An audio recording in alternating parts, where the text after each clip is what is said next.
Cowards die many times before their death, but the valiant never taste of death but once. Remember Julius Caesar? You have two options in life: either lead a life of cowardice or be a valiant and brave out everything. Choice is all yours. This lesson by William Douglas is autobiographical in nature, and it's very inspiring. When you read it, maybe the first two pages may sound little repetitive, but then the extract or whatever you sieve out, the residue that you get, the sieved material is very inspiring. It actually teaches you two things. See, life gives you two options and two choices, either A or B. There is no C. Yes or no. There is no middle path. Either yes or no. Over here, the lesson teaches us fear has two faces. One, face everything and rise. Second, forget everything and run. Life is yours, choice is all yours.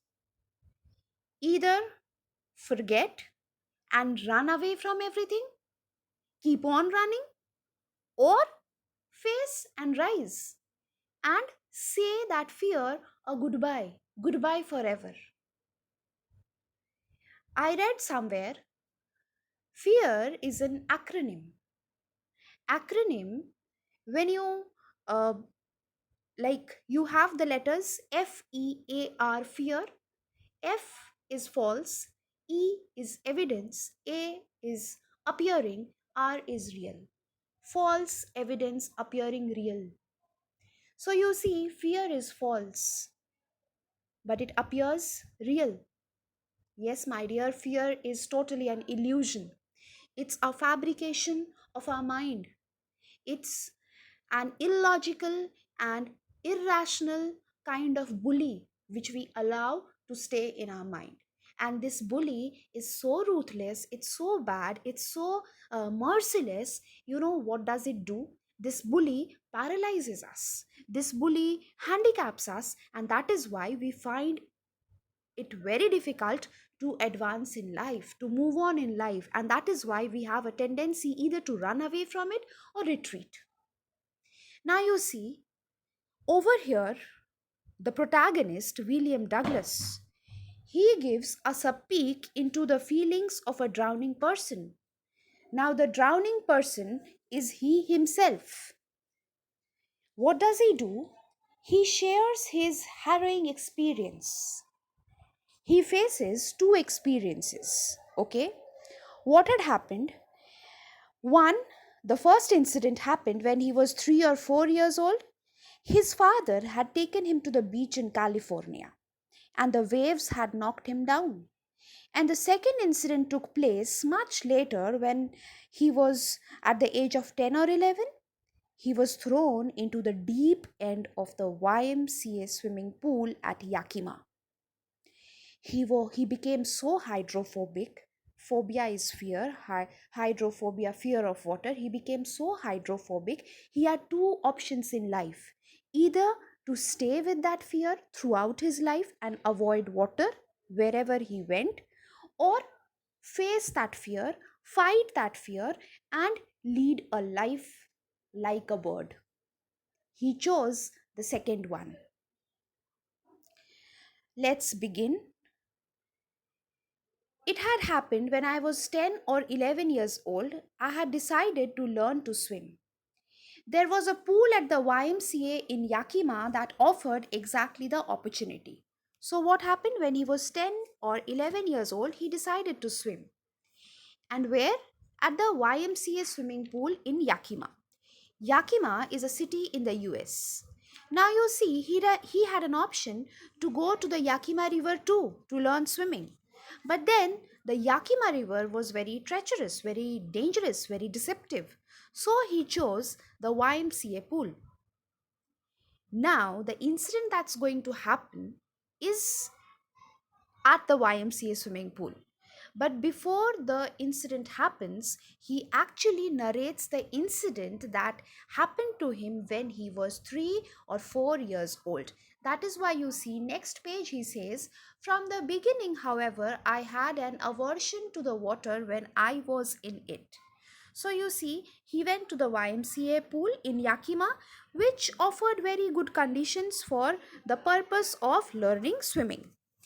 Now he had an option, but then his mother was against it because the Yakima River was very dangerous.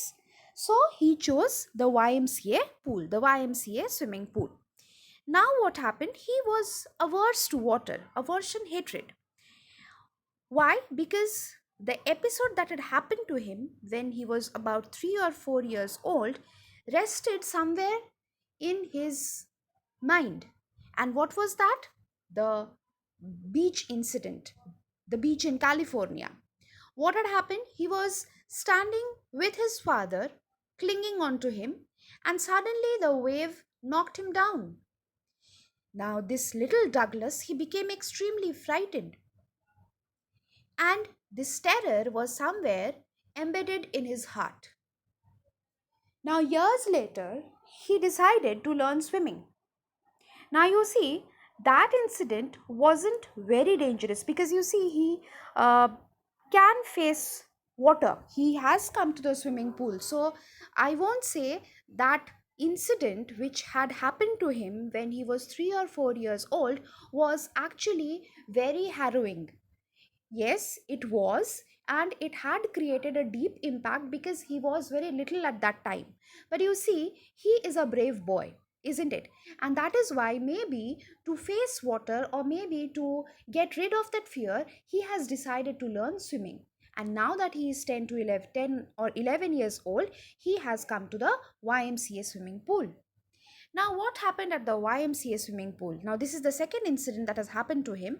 Now, there he meets a bully. The word that is used for a bully over here is, I'm highlighting it, though I'm slow at it, I'll try my best. Bruiser, big bruiser. Bruiser is a kind of a bully with like very strong and very like a body with rippling muscles and all, very strong, very well built. So, this bruiser of a boy, he was 18 years old and he had thick hair on his chest. So, a typical man kind of a boy. He was a beautiful physical specimen with legs and arms that showed rippling muscles, and he yelled, "Hi, skinny, how would you like to be ducked? So, would you like to be pushed? Shall I push you?" And without taking his permission, he picked me up.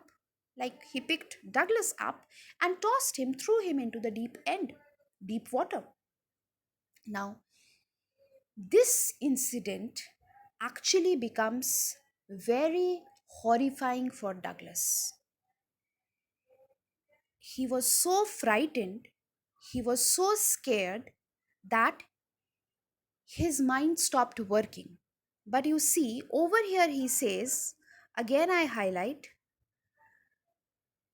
"I was frightened, but not yet out of my wits." So, somewhere his mind was working, and his mind was working in a way that it created a kind of plan. Okay, there was a kind of strategy. He built a kind of strategy in his mind, strategy to save himself. Okay, survival strategy. And what the strategy was, this question on strategy is a very common question that you find under 2 mark.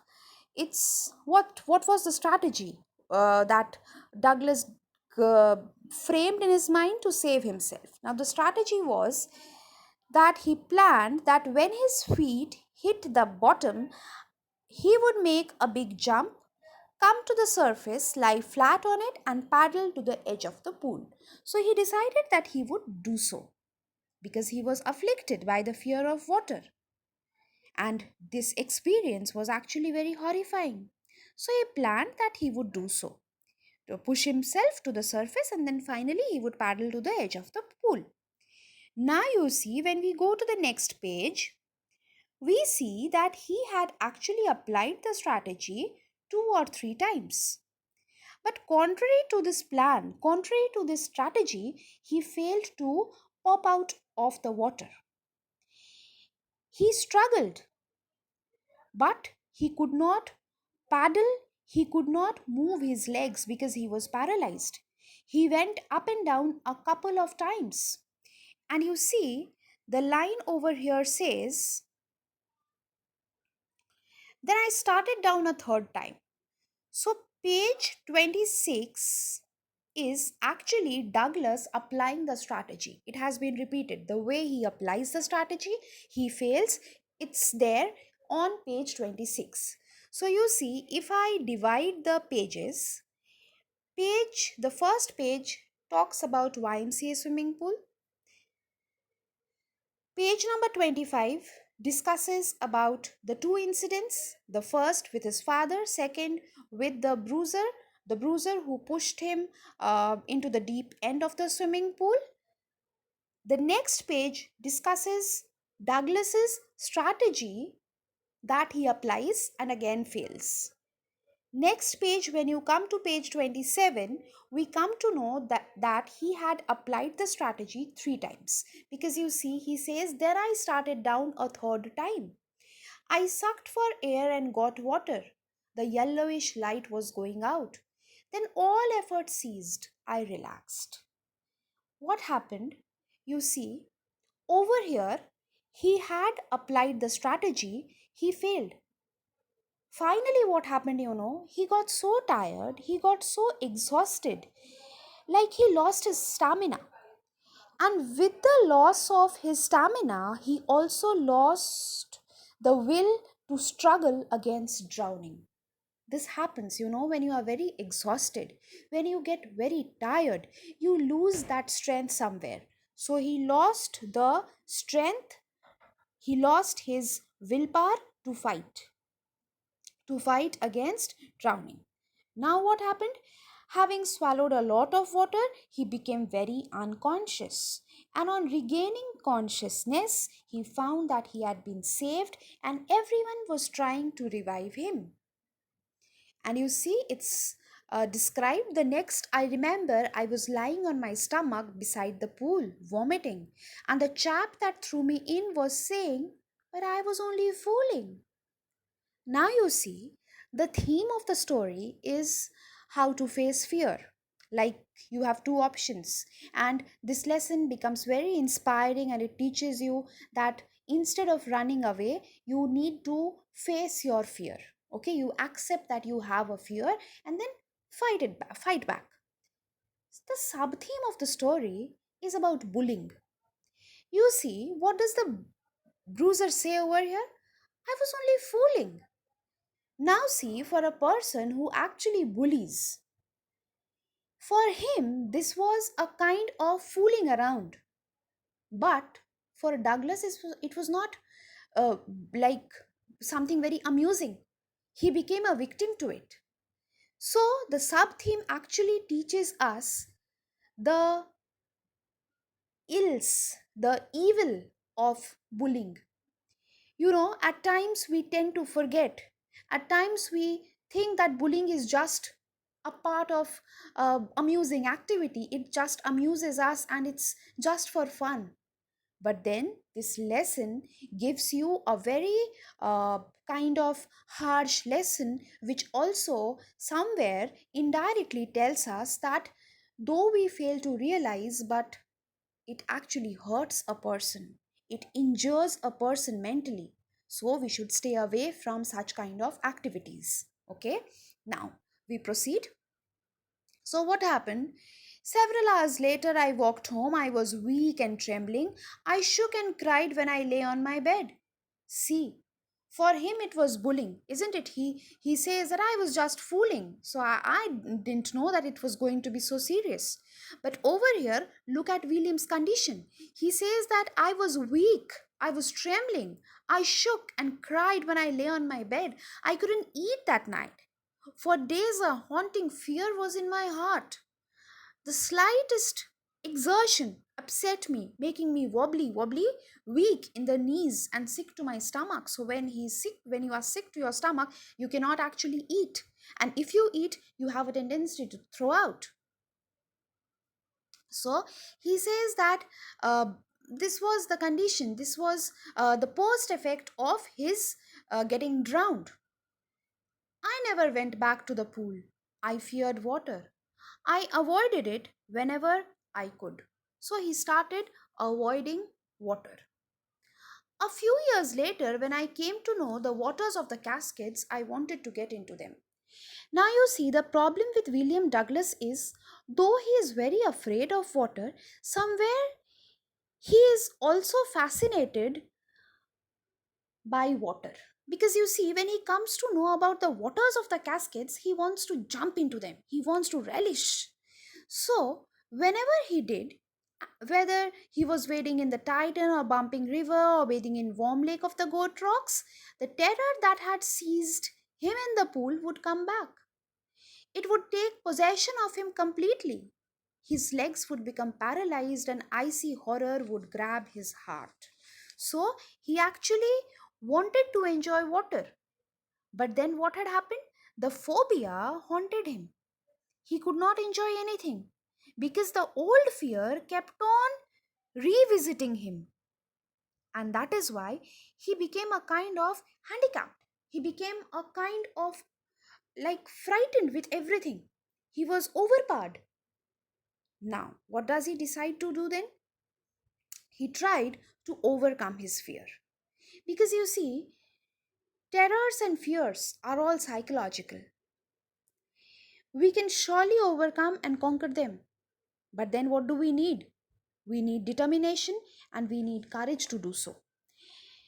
And that is why, what does he do? He decides to hire an instructor. Okay? With the help of an instructor, he decides to learn how to swim. So he wants to face his fear now. And that is why, what does he do? In the month of October, I highlight the portion where I am reading now. Finally, one October, I decided to get an instructor and learn to swim. So you see, he thought that now he needs to get rid of it completely. Like when you say completely, it's like from the base. Okay, so he hired an instructor. And you see, he actually accepted that he had this problem and he needs to do something. Because after that terrible experience, he realized, he accepted that he feared water.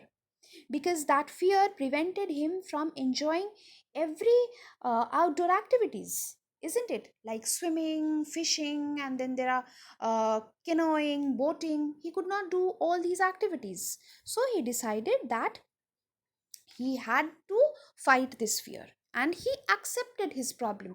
And I think the first step to success is when you accept that you have a problem. I do not know how many of you have watched the movie Forrest Gump, but over there in that movie, Forrest Gump, Forrest, the protagonist, he tells his friend Jenny that he knows that he's not smart. He accepts that he's not smart, but then he knows what love is. So, he actually was a kind of a slow learner and he accepted that. And he clearly mentions in that movie that I know, Jenny, that I am not smart. And this is a very big thing when you actually accept your drawbacks and you do the best with whatever you have. You try to explore every potential that God has given you. Like you accept that okay, there are certain things missing in me, but there are so many things which are actually abundant in me and I need to work out on them, I need to explore them. And that is what Gump does in that movie. And finally he becomes a generation, he becomes an inspiration for so many people. Do watch that movie, it's very inspiring. Now what does he do? Douglas accepts that he has a problem and he hires an instructor. Now you see, with this instructor, he goes to the pool and practices 5 days a week, an hour each day. So he takes help.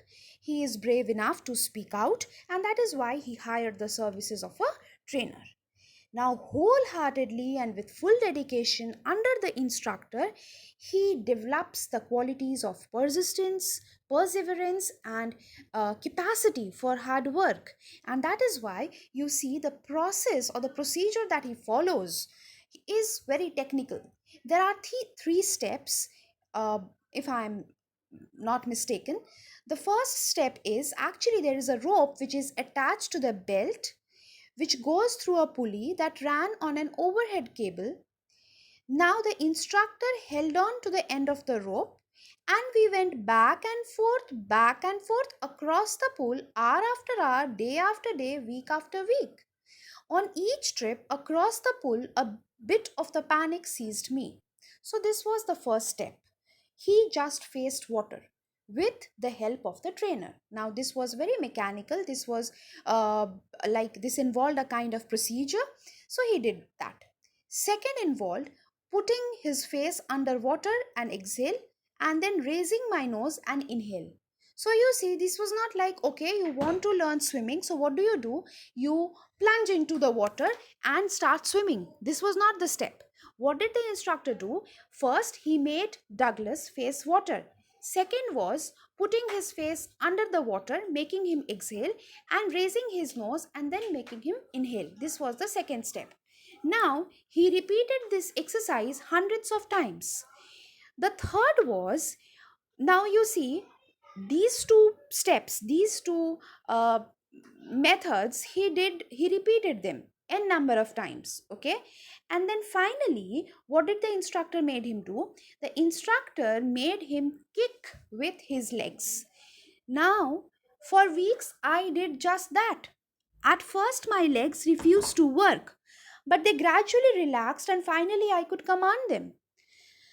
See, and this is the reason why you need an instructor, why you need a teacher, why you need a trainer. Because had Douglas been by himself and he had learned swimming all by himself, he would not have done this so intricately. He would not have done this so minutely, so step by step. Like if he would have gone with me, what would I have said? Okay, you do one thing, you just jump into the water and then start to do this stroke and that stroke, and see, you learn swimming. But over here, the trainer knew that the fear had actually overpowered him. The fear was deep embedded in his mind, and he need to face that. He need to take it out first, and then only he could swim. So he need to face water, and that is why the entire thing was so methodical. So the first involved actually facing the water with that rope and that pulley.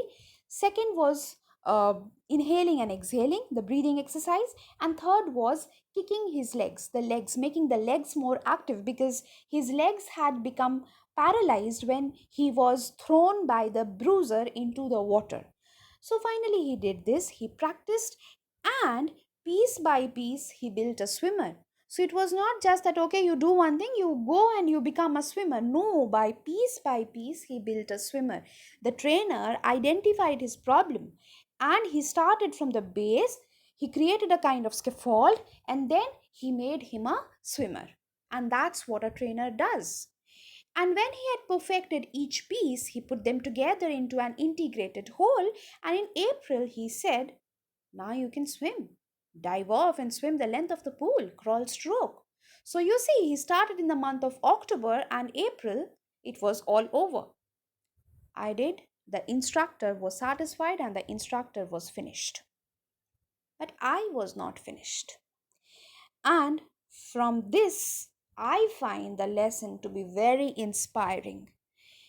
Like, if you can learn a little from this, I think this will become very beneficial for you. You see, the teacher says it's over, because the teacher is satisfied. The teacher says it's all over, you are done, you have learned, so now I take my leave. But the student is not satisfied with himself, and this is where success lies. He's not satisfied with his performance, though the teacher is very satisfied. He himself is not very satisfied. He does not he wants to perfect himself. Okay, he wants to perfect his swimming skills, and he wants to swim solo now. So, what does he do? He wanted to see whether he was so confident, whether he could swim when he was alone in the pool. So he says, I tried it. I swam the length up and down. And tiny vestiges of the old terror would return. And you see, he was right. There was a kind of terror, like tiny. Though it was tiny, but it was there. Tiny vestige, residue of the old terror would return. Okay? So, uh, he would frown and say to that terror. So what did Douglas do? He frowned and said to that terror, trying to scare me, huh? Well, here is to you. Look, and off I would go for another length of the pool. So what happened? He pushed his limits actually. Don't you think so? He pushed his limits. He aimed high, and he was not satisfied. He actually does not want to give up, and he gives the fear a fear, like giving the fear a fear attitude. That is going to make him braver and stronger. And that is why he says, trying to scare me. You, Mr. Fear, you are trying to scare me. So, this is the kind of attitude. And then this went on until July. So, you see, October he started, April the teacher was satisfied, but then he swam solo till the month of July. So, April, May, June, July, he kept on swimming solo in the swimming pool. This again reminds me that Rome was not built in a day. The instructor trained Douglas from October to April, 5 days an hour each, and like the training included uh, the tedious tasks like a kind of mental training, physical training, and everything, isn't it? But then the instructor, when he finally said that he could swim in the month of April, Douglas was not satisfied and he decided to continue with the swimming thing and with a kind of solo swimming till the month of July. But I was still not satisfied. And somewhere he was still not satisfied. Even in the month of July, even after swimming solo, he was not satisfied. What does he do now? He again pushes his limits. Now he takes high risks. He takes big risks. And what does he do? He goes to Lake Wentworth. I am highlighting. He goes to Lake Wentworth. He dives off a dock at Triggs Island and swims 2 miles across the lake to Stampact Island. He swims and, yes, only once did the terror return. And you see how daredevil this Douglas is. Where he says, when I was in the middle of the lake, I put my face under and saw nothing but bottomless water. The old sensation returned in miniature. So it again returned. You see, it again returned. So he's not wrong when he says that I was not satisfied. I again wanted to challenge myself. And that is why I went to Lake Wentworth. So you see, he was not wrong. It again returned in miniature. I laughed and said, well, Mr. Terror, what do you think you can do to me? Giving the fear of fear, it fled and I swam on. Arunima Sinha, uh, how many of you know? I do not know. But she kept on practicing mountain climbing till she started bleeding from the place where her prosthetic limb joined the stump of her leg. So you see, Douglas actually repeats his exercises, isn't it? Like with the instructor, and then again swimming solo, and then again training himself. Like till the month of July, all alone, and then now going to Lake Wentworth, like he does it on his own, isn't it? Like after the instructor was finished, Douglas felt that something still remained somewhere, isn't it? He felt that nagging fear at the back of his mind. That is why, and you see, whenever tiny vestiges of the old terror would return, he would frown at it and challenge it and swim another lap. He is doing it. Like when it returned back when he was there in the swimming pool, he challenged the fear. Again, he challenges the fear when he is in Lake Wentworth. And that is why you see he keeps on pushing his limits. Swimming solo in the YMCA pool was not enough. So he wanted to push his limits. He went to Lake Wentworth. And I find this so courageous where he actually puts his face into the water in the middle of the lake. Now, what does he do? Now he goes to the warm lake. Why does he go to the warm lake? Because you see, the paragraph over here says, I'm highlighting, yet I had residual doubts. So this person is not easily satisfied. He wants to like completely, completely wipe out the fear from his mind. He does not want an iota. He does not want even like a tiny space of his mind holding that fear somewhere unconsciously. He wants to just mop out everything. And that is why he goes to the warm lake and he swims from one shore to another, just as Duke Corporon used to do. Is an international swimmer. I shouted with joy, and Gilbert Peak returned the echo. And did you notice one thing? Fear did not return back now. So he was so happy, he shouted with joy, and Gilbert Peak returned the echo. As if, like, it appreciated and it was a witness to his joy, it was a witness to his achievement, it was a companion to him. That is why it echoed. The experience had a deep meaning for me, as only those who have known stark terror and conquered it can appreciate. In death, there is peace. There is terror only in the fear of death. As Roosevelt knew when he said, all we have to fear is fear itself.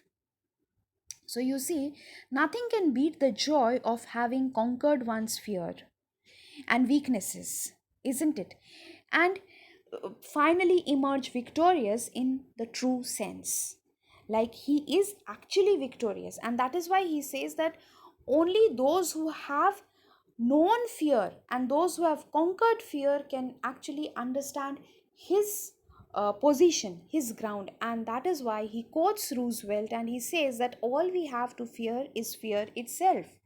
So, like, the problem was not with water, the problem was with that thing, with his fear. So all you have to fear is fear itself. It's not the water that you need to fear, it's not the object that you are afraid of, it's not that object that you need to be afraid of, it's the fear that you need to be afraid of, isn't it? And you need to fight against it. At last I felt released, free to walk the trails and climb the peaks and to brush aside fear. And finally, he was set free, isn't it? He actually became a kind of bird, because I have been repeating this quite a number of times. It's life gives you two options: be a slave or be a bird. And finally, he starts flying. He becomes a bird. I pause here today. Next class, we'll discuss the question and answers, and I'll give you few extra questions from this chapter because this chapter doesn't have many questions. So I'll give you few short questions. Till then, thank you very much.